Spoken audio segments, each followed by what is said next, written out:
Welcome to this amazing episode. Welcome to this channel. This is where I will be sharing generally nothing serious, ni ile tu kujibamba na life, kuflow na life venye imekuja, as we try to compare life ya sisi tukiwa wadogo, especially wale wenye tunaweza sema tulizaliwa in the early millennials, sana wale tunaweza sema tulizaliwa in the early millennials ama kina generation XYZ.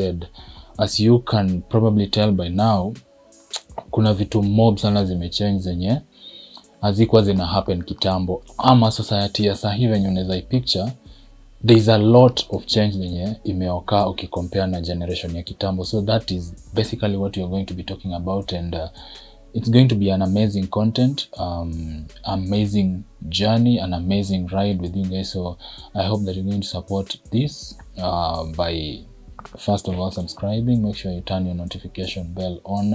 Make sure you like, comment, and share this video and share this content, man. Ndo tuende tukichanuana tu, yani life ilikuwaje kwa kitambo na life ikoaje sahi, and tuko na aim ya probably ku help generation, wale watu wako generation ya sahi, ku understand life ilikuwaje kitambo and why is the society being the way it is right now compared to na kitambo. So what are some of the changes that zimeoka?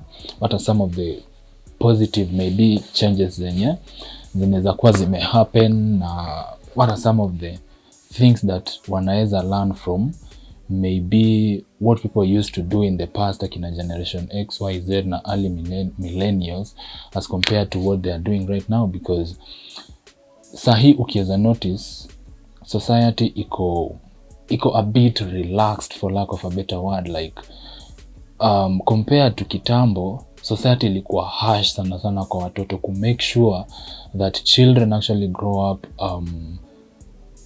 having the right kind of attitude, having the right kind of morals, and having the right kind of generally mentality venye mtoi anafaa ku develop na grow up hadi end up kukua a human, like a full grown human being.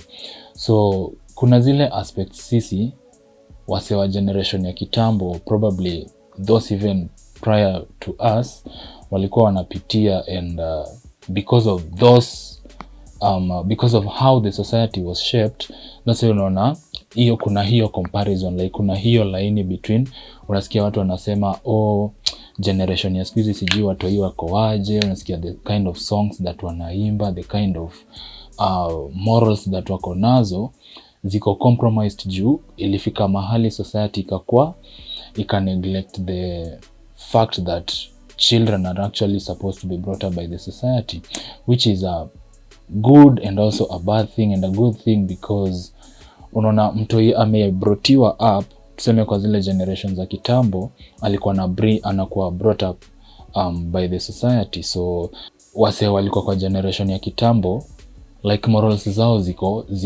ziko tu sawa, yani they are not compromised morally. But ukiangalia sahi generation ya sahi, since society decide that ku neglect parenting in the sense that mtoi si wa society anymore, mtoi ni wangu. Kama ni mimi ni mzazi wa fulani, mtoi wangu haruhusiwi kuguzwa na maybe na jirani ama any other person in the society, in terms of correcting them kama wamefanya mistake, kama in terms of kumsaidia tu ku develop up properly, unaona. So it's not like venye ilikuwa kitambo, mimi nikitembea kwa street ama nikitembea kwa barabara, especially in the villages and all that, if I come across an elderly person, I was supposed to greet the person, unaona, such kind of things. Na akiniona nikifanya makosa, akona justice ama akona right ya kuni correct juu mimi ni mtoi wa society, yani mimi si mtoi wa mama yangu ama baba yangu. So that is what actually ilikuwa inasaidia watu wa kitambo maybe wakame up wakiwa morally upright. Tuna come up tukijua heshima ni nini, tuna come up tukijua hard work ni nini, tuna come up tukijua most importantly resilience ni nini. Because watu wa kitambo, man, hakuna venye unge compromise morality yako, especially around elders. Because whether it's your parent or not, whether it's your father, whether it's your mother or not, whoever elderly person mwenye atakuwa around wewe, ukifanya ufala ni hiyo kitu. Like unakorektiwa hapo na hapo. Hakuna chati atakushika mkono kupeleke kwa mamako kwa aanze kusema Jeff amefanya hii ama nilimuona akifanya hii na hii which is wrong, so I feel like unafaa kumpunish ama umcorrect. But ukicompare na society ya saa hii, unapata mimi tuseme as an elderly person nikipata mtoi wa fulani ama mtoi wa neighbor ama jirani akifanya mistake, sina right ya kumcorrect, unaona, because si mtoto wangu, it's not my blood, so nimemneglect, niache we grow up venye unataka. Si uko na wazazi, hiyo ni shauri yao, that is their role, unaona. Like tumefika point yenye society haimati about morals za watoto. Society haimati about upbringing ya venye mtoi anafaa kukua akiwa brought up kama venye ilikuwa kitambo. And that is why unaona society yetu sahi iko neglected in a way that there is a lot of stuff happening in the society yenye it is not good at all. Like unaona there are increased cases of depression, yani wase wana suffer nini, morality iko chini, yani siku hizi watoi they don't care what they do so long as au wamejibamba, yani wamefanya kitu inafresha roho yao. And I'll tie this down to the fact that society yetu ya sahi imerelease so much information that generation ya watoto wako sahi they don't know how to consume that information. Like tumewapatia a lot of information but we are not giving them guidance of how they're supposed to maybe to consume this information to their own benefit. Like they bring out ile positivity kwa life yao. Like some tuseme ata open up Google, search kitu, type kitu hapo, then whatever information he gets ama whatever information she gets ana end up kuitumia venye yeye ameiunderstand, unaona. That is why kuna a lot of, unaona, peer pressure increase so much by the virtue of the world being a global village. Unaona mse anaweza borrow traits zenye trends tuseme kama zenye ziko majuu yenye hiyo society yao of course iko more advanced than us. Kuna zile vitu wanafanya zenye sisi tukifanya zinakaa weird sana kwa society yetu because we are in Africa, because Africa is our heritage. Like sisi morals zetu ziko tofauti na zile za wao, and that is why unaona siku hizi like some of a good example yenye neza borrow maybe in the recent here maybe from 2000s, early 2000s hapo tukiteremka chini hadi sasa hivi venye tuko. There are some countries ilianza pole pole tu, gradually unasikia LGBT ndo hiyo and all that, and I'm not judging anybody, no offense, it's just an example. Unaona ilianza tu gradually, slowly by slowly. Unaona some countries wana legalize, some countries wana embrace that. Like it was not original in our culture but tume grow up ku embrace such cultures because society ilifika mahali ikaachilia morality to the dispensation of parents and their own kids. Like morality haikuwa kitu ya society anymore, so una get watoi wana learn new, wana adopt new culture ama new lifestyle zenye si necessarily important ama si necessarily good for our own culture because zinakaa weird sana.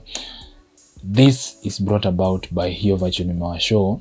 Like tuko na a lot of information but we don't know how to consume it. For instance, information is good and knowledge is good. Knowledge is power, so they say. So tukiwa na hii information yote tuko nayo na tuipackage vizuri na to find a way yenye watoi wa generation yetu ya sahi watai consume in a more beneficial way, in a way that will benefit their own lives, then inakaa kukua kitu fiti juu mtu anajiendeleza kivyake. Like information una get, mimi Kenya na feed mind yangu leo nafaa nijiulize hii stuff nasikiza, hii stuff nasoma, hii stuff na watch, kesho itakuja kunisaidia aje? Like itakuwa na benefit gani kwa life yangu? Itanichange aje? Like nitatumiaje information kujiimprove ama kujiendeleza mimi mwenyewe?